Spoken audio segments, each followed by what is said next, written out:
The sound that woke me was not loud. It was the absence of a sound. At 2:17 in the morning, my mother's oxygen concentrator stopped humming. I have slept with that hum in the background of my life for 3 years. The way some people sleep with a fan running or rain on the roof, it becomes part of the air, part of normal, part of safe. When it stopped, I was out of bed before I was fully awake. I ran down the hallway in my socks, hit the light switch, nothing. Hit it again, nothing. Power was out. My mother was sitting up in her bed in the dark, one hand pressed to her chest, breathing in the shallow, careful way she breathes when the oxygen isn't flowing. "Mom, Mom, I've got you!" I grabbed the manual backup valve on the portable tank, the emergency one I had installed 6 months ago against exactly this possibility, and got her on supplemental flow within 40 seconds. 40 seconds! That is a very long time when your mother is struggling to breathe in the dark. I checked the breaker panel. Nothing tripped. The outage wasn't inside the house. I stepped onto the porch. Every house on my street had power. Every house except ours. I looked at the utility junction box on the pole at the edge of our property, the one that feeds our meter and our meter alone.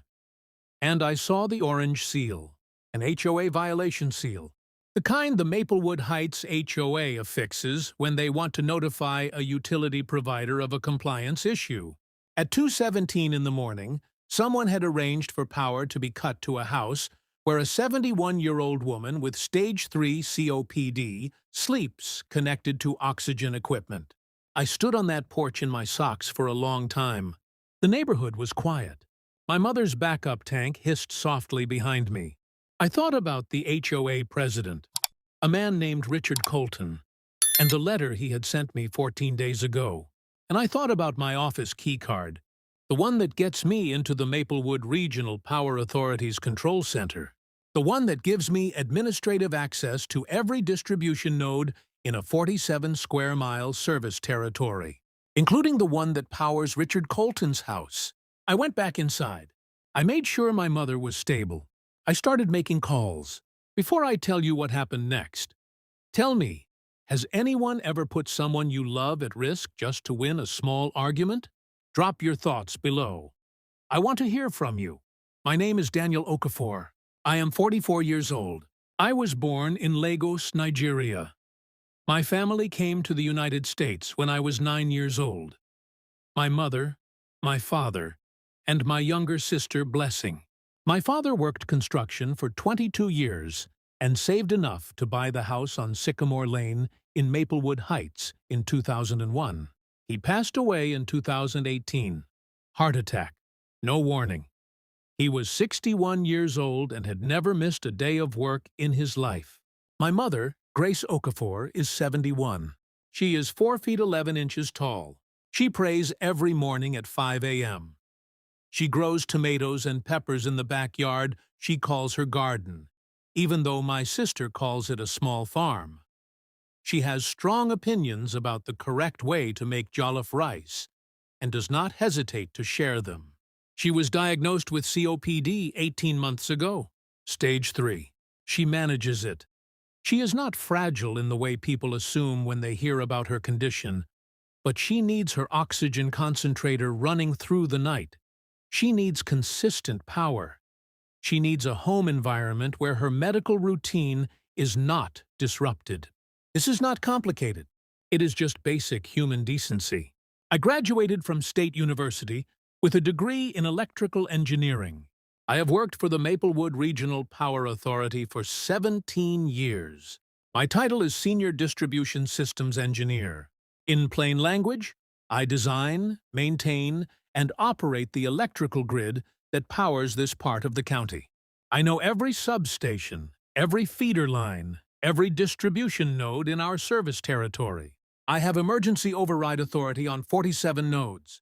I carry a key card that has never once been used for personal advantage, until the night someone cut power to my mother's oxygen machine. Richard Colton had been HOA president of Maplewood Heights for 6 years.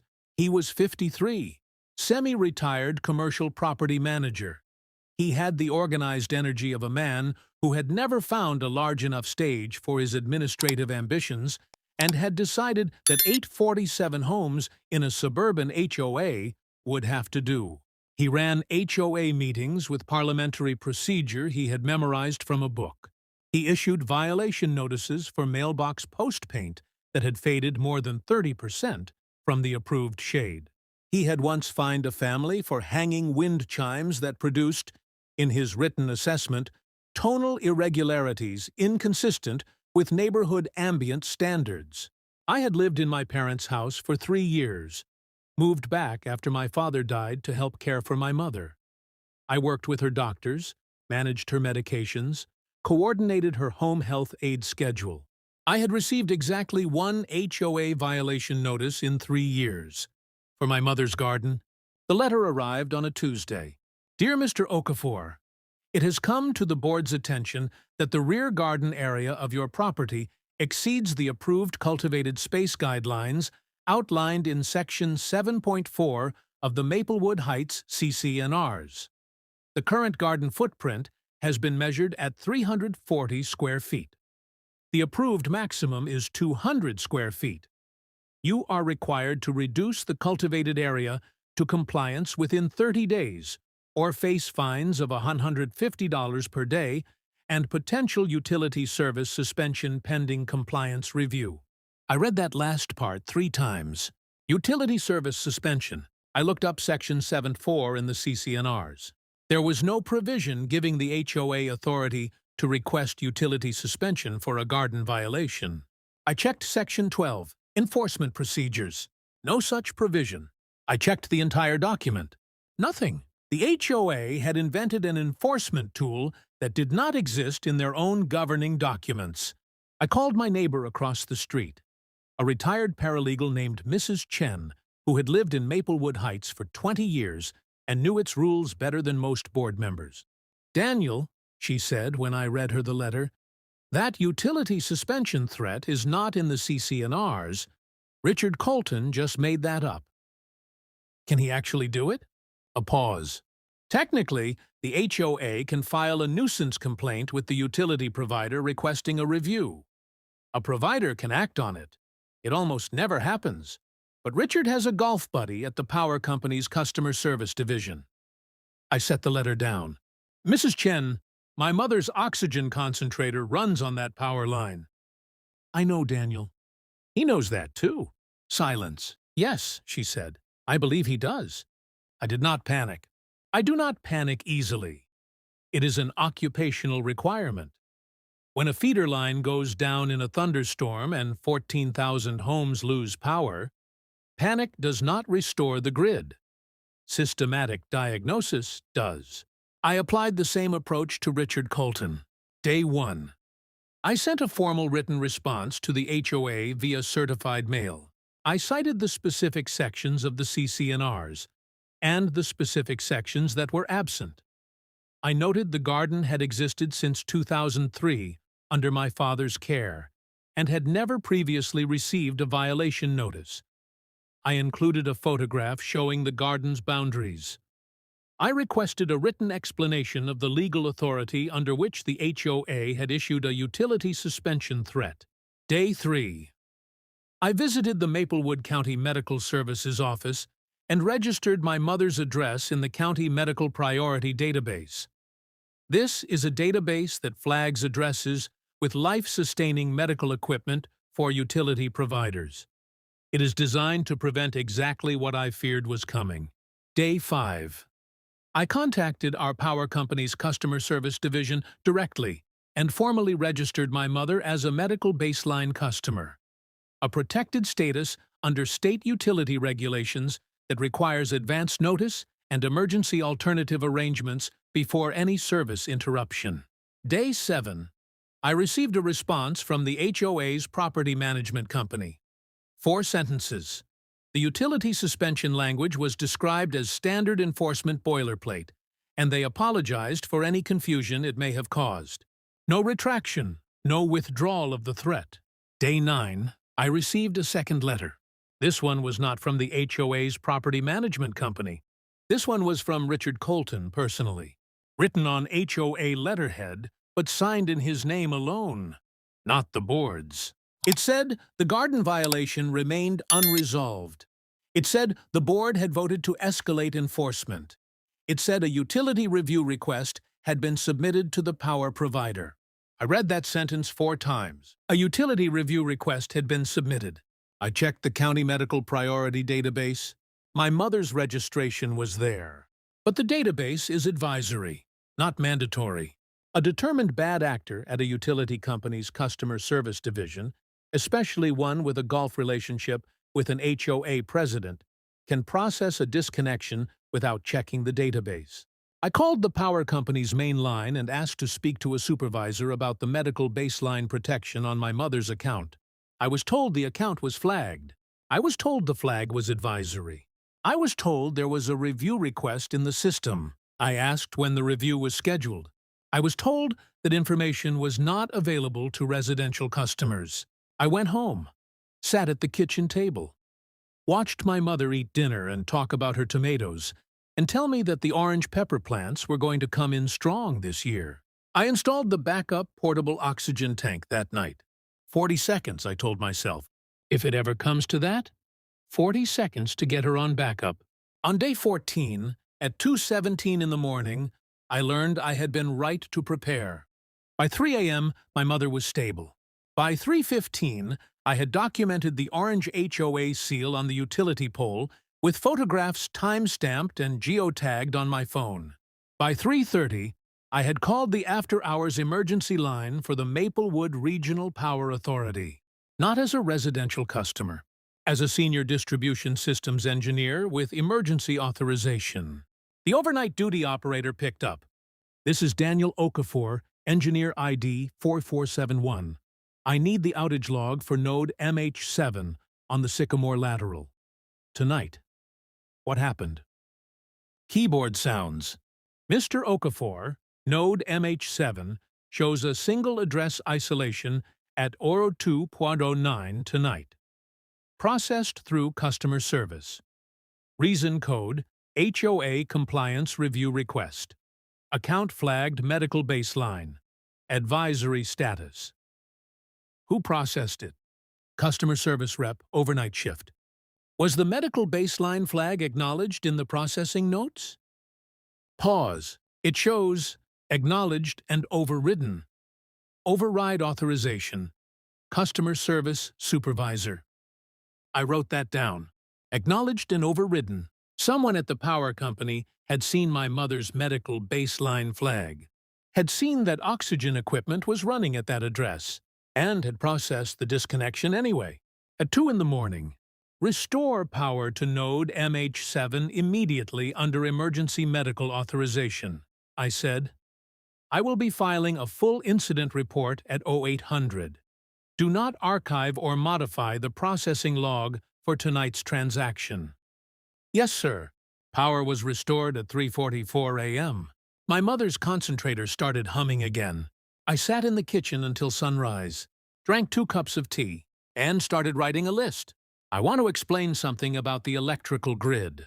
Not because it is complicated, but because understanding it is the only way to understand what was about to happen to Richard Colton. The Maplewood Regional Power Authority serves 47 square miles and approximately 23,000 residential and commercial accounts. The grid is organized into distribution nodes. Each node controls power to a segment of the service territory, anywhere from a single street to an entire subdivision. As Senior Distribution Systems Engineer, I have administrative access to the node management system. This access exists so that I can respond to outages, reroute power during maintenance, and isolate faults without waiting for manual switching crews. It is a serious responsibility. I have never abused it, not once in 17 years. But here is what I also know. The Maplewood Heights HOA common areas, the clubhouse, the pool facility, the gated entry systems, the decorative street lighting, are all served by a dedicated commercial node. Node MHC4. Richard Colton's personal residence is on a residential lateral served by node MH12. And the golf buddy in the customer service division who had helped Richard submit a utility review request on a medical baseline account? His name was in the processing log I had just been given. His employee record was in our HR system. His supervisor's name was in our organizational chart. I did not touch any of it that night. I went to work at 8:09 a.m., filed my incident report, and requested an urgent meeting with our Director of Customer Operations. Her name was Superintendent Vera Ashby. She had been with the authority for 23 years. She did not like what I showed her. Vera Ashby read my incident report in full. She read the processing log. She read the medical baseline override notation. She set the papers down on her desk and looked at me with the expression of someone who has just learned that a problem they did not know existed is significantly larger than it first appeared. Daniel, are you telling me that a customer service supervisor knowingly overrode a medical baseline flag to process a disconnection at 2 hours in the morning? That is what the processing log shows. At the request of an HOA? At the request of an HOA president who had been formally notified 14 days earlier that the account held medical baseline protection. And your mother was on oxygen equipment. She was. Vera was quiet for a moment. This is a state utility commission matter, she said. I know. This could also be a criminal matter. Reckless endangerment. Possibly more, depending on intent. I know that, too. What do you need from me? I need the full processing record preserved. Every log entry, every authorization, every override. I need the customer service supervisor's activity records for the past 90 days. I want to know if this has happened before with other HOA review requests. And I need to know how Richard Colton's request bypassed standard medical baseline review protocol. Vera nodded. She called her compliance officer into the office. What that compliance officer found over the next 5 days would have been enough on its own. But it wasn't even the most important thing I was building. In the evenings, after checking on my mother, I sat at my home desk and worked on a different document. Not the incident report, not the compliance file. A formal complaint to the State Public Utilities Commission. 61 pages. Timeline, documentation, processing logs, medical baseline registration records, the HOA violation letter, Richard Colton's personal follow-up letter, the 14 days of certified correspondence, every photograph, every certified mail receipt. My neighbor, Mrs. Chen, came over on the 4th evening and read the draft at my kitchen table. She set it down after an hour. Daniel, she said, this is the most organized thing I have ever read. I'm an engineer, I said. This is going to end his HOA presidency. I'm not trying to end his presidency, I said. She looked at me. I'm trying to make sure this never happens to anyone else's mother. 2 weeks after the incident, I requested time on the agenda of the Maplewood Heights HOA board meeting. My right as a homeowner, formal, procedural, by the rules. Richard Colton granted it. He had not yet seen what I had been building. The meeting was held in the HOA clubhouse, a beige room that smelled like stale coffee and institutional carpet. Fluorescent lights, a folding table for the 5 board members, chairs for homeowners along the walls. About 30 residents had shown up, more than usual. Word had traveled. Mrs. Chen was in the front row. My sister Blessing had driven up from her apartment 2 towns over. She sat beside Mrs. Chen with her arms folded and her jaw set. She has our mother's jaw when she is angry. And she did not look away from Richard Colton once during the entire meeting. I stood at the front with a folder and a laptop connected to the room's projector. Richard Colton smiled at me from behind the board table with the patient smile of a man who had run 6 years of meetings without once losing control of one. Mr. Okafor, you have 5 minutes. I'll need a little more than that, I said, but I'll be efficient. I opened the laptop. First slide, a photograph of the orange HOA seal on our utility pole. Time stamped, 3:15 a.m. On this date, at 2:09 in the morning, power was cut to my mother's residence. My mother, Grace Okafor, age 71, is a registered medical baseline customer. She was on oxygen equipment when the power was cut. Murmurs in the room. Second slide. The processing log from the power authority, the medical baseline flag, the override notation, the timestamp. The power company's own records show that the medical baseline flag was acknowledged and then overridden to process this disconnection. Richard Colton leaned forward. Mr. Okafor, the HOA submitted a standard compliance review request. What the utility company does with that request is entirely their... Third slide. His personal letter, the one signed in his name alone.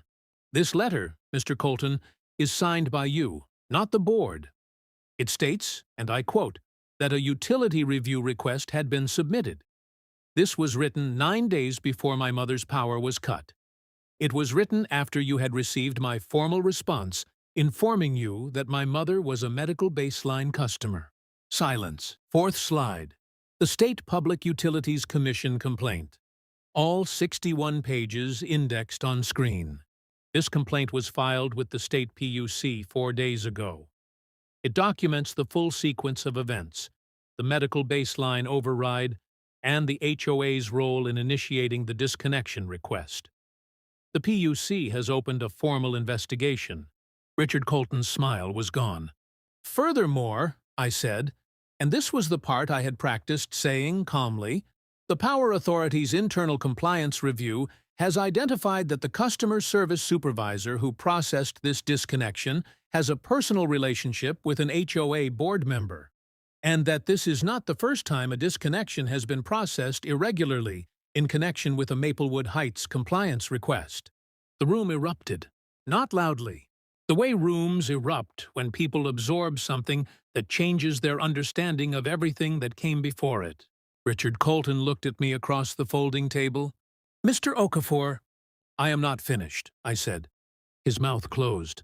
My mother has grown tomatoes in that garden for 22 years. My father planted the first seedlings the spring after they bought that house. I moved home to take care of her after he died. I registered her medical baseline status 14 days before this happened. I took every precaution I could think of, and at 2:17 in the morning, I ran down a dark hallway to find my mother sitting up in bed, unable to breathe properly. The room was completely still. I am not here tonight for revenge. I am here because 30 other families in this neighborhood may have medical equipment running in their homes. I am here because what happened to my mother could happen to any of them. And I am here to tell this board, formally, on the record, that the enforcement practice that led to this incident needs to end tonight. I closed the laptop. I have 5 minutes left, I said. I'll yield them back. Richard Colton did not speak for the remainder of the meeting.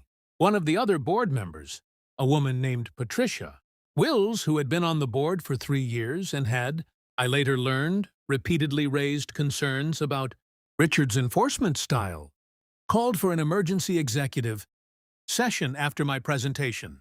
The homeowners were asked to wait in the hallway. Mrs. Chen came and stood beside me. She didn't say anything. She just stood there, the way people who have seen things stand beside people who have just been through something. The executive session lasted 22 minutes. When the board came back, Patricia Wills spoke, not Richard Colton. Mr. Okafor, on behalf of the Maplewood Heights HOA board, I want to offer our sincere and unreserved apology to you and to your mother. The enforcement action that led to this incident was not authorized by the full board. It was not consistent with our governing documents, and it was not consistent with basic human decency. Effective immediately, we are rescinding all violation notices related to your mother's garden. We are suspending all utility-related enforcement language from our notice templates, and we are requesting the resignation of our current board president. She looked directly at Richard Colton. He was looking at the table. Richard, she said quietly, please. He resigned that night, in writing, before the meeting adjourned. The State Public Utilities Commission investigation concluded 4 months later. The findings were significant. The customer service supervisor, who had overridden my mother's medical baseline flag, was terminated for cause and referred to the state attorney general's office for review of criminal reckless endangerment statutes. The Power Authority implemented new mandatory procedures requiring two-level supervisor sign-off and direct customer notification before any disconnection on a medically flagged account, regardless of the reason for the request.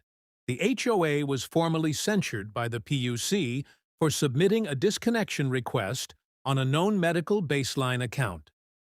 The censure is now part of their permanent regulatory record. Richard Colton was separately referred to the County Bar Association. He was not an attorney, but he had signed the personal enforcement letter under HOA authority he did not actually have. The referral went nowhere legally, but it was on the record. Civil attorney. My mother did not want to sue anyone. I asked her directly. 3 weeks after everything happened, she was in the garden, tying up a tomato plant that had grown past its stake. "Mama, we have grounds for a civil action. The attorney says—" She looked up at me. "Daniel, I am alive. I am breathing. My garden is still here." She tied the knot, moved to the next plant. Some things are worth fighting for in court. Some things are worth fighting for in other ways. "What's the other way?" She smiled. "Making sure it can never happen to the next person." We did not file a civil suit. 3 months after the HOA board meeting, my mother attended a Maplewood Heights community gathering. Not because anyone asked her to. She went because she wanted to. She brought a tray of puff puff, the Nigerian fried dough my father used to make every Sunday, and she set it on the community table and introduced herself to every person who came by. Patricia Wills, the new interim board president, came and sat with her for 45 minutes. I watched from across the room. I don't know exactly what they talked about, but at the end of it, Patricia Wills took out a notepad and started writing something down. Later, she told me my mother had described the experience of sitting in the dark that night, not with anger, not with accusation, just with the simple detail of what it had felt like to reach for a breath and find the room quiet. And she had suggested that the HOA establish a medical equipment registry, a voluntary list of households with life-sustaining devices, so that any future enforcement action in those households would require a mandatory board review before proceeding. The board adopted the policy the following month. They named it the Grace Protocol. My mother pretended to be embarrassed when I told her. She was not embarrassed. I know her face. I want to be honest with you about something. I never used my grid access against Richard Colton. I know some of you were waiting for that moment. The engineer who controls the power flipping a switch and leaving the HOA president in the dark the way he left my mother. I thought about it. I will not pretend I didn't. But that is not the kind of engineer I am. And it is not the kind of son my mother raised. The most powerful thing I did in this entire situation was not technical. It was not the incident report. It was not the PUC complaint. It was not the board meeting presentation. It was the 40 seconds. The 40 seconds it took me to get my mother on backup oxygen in the dark. Because I had prepared, because I had anticipated, because I had not waited for the worst to happen before getting ready for it. Preparation is not paranoia. Documentation is not aggression. Knowing your rights is not war. If you or someone you love relies on medical equipment at home, please do this one thing tomorrow morning. Call your utility provider. Ask about medical baseline protection. Register your address. It takes 10 minutes. It might matter more than you ever want it to. If this story stayed with you, if you have ever had to protect someone you love from a system that was not designed with them in mind, tell me about it in the comments. Your city, your situation, what you did. I read every single one. And if you want to hear about the retired teacher in rural Ohio whose HOA tried to condemn her home of 40 years, and the zoning law her late husband had quietly written into the county code 3 decades before they tried, subscribe. That story goes up next Friday. This has been the story of my mother's garden, and her tomatoes, and the orange pepper plants that did, in fact, come in strong that year. Thank you for listening.